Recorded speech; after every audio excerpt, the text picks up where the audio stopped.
Bu ayni paytdagi shahrimiz havosi. Yaxshilab o'qinglar. Hayot uchun xavfli. Va bilasizmi, bu birinchi navbatda siz bilan menga o'xshagan oddiy insonlarning muammosi. Chunki puli bor odamlar allaqachon boshqa davlatlardan o'zi, oila a'zolari, farzandlari uchun sharoit qilib bo'lishgan. Lekin siz bilan bizi bu davlatda qolamiz, mana shu shaharlarda yashaymiz va mana shu havodan nafas olamiz. 1 kubometr havoda 374 mikrogramm PM 2,5 zarrachalar. Tasavvur qilyapsizmi? Bu bir kunda 25-30 ta sigaret chekish zarari bilan ekvivalent degan. Ya'ni siz umuman chekmasangiz ham bir kunda shunaqa katta dozadagi zahar yutyapsiz. PM 2,5 zarrachalari bu shunchaki chang emas, yo'q. Adashtirishimiz kerak emas. Bu changdan ancha qo'rqinchli narsa.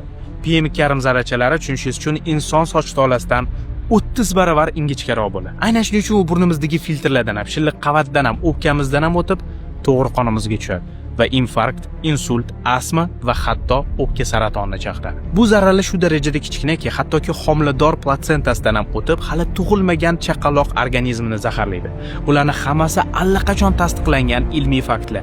Qanaqasiga bularni bilib turib, bu muammoga ko'z yumishimiz mumkin. Endi sizlarda savol tug'iladi. Xo'p, nima qilishimiz kerak? Bilasizlarmi, o'z davrida Buyuk Britaniya ham, Amerika ham, Xitoy ham mana shu muammoga duch kelgan.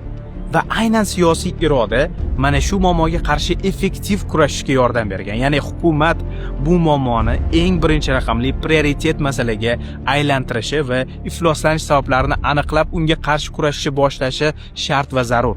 Biza bo'lsa siz bilan xalq, millat sifatida bu muammo haqida iloji boricha baland gapirishimiz kerak. Bu muammo inkor qilinishi, unutilishiga yo'l qo'yishimiz kerak emas. Mana shu muammo haqida gapirib chiqayotgan istalgan videoni repost qiling. 10 ta podpishkim uchun repost qilamanmi demang. Mas'uliyatsizlik mana shu joyda boshlanadi.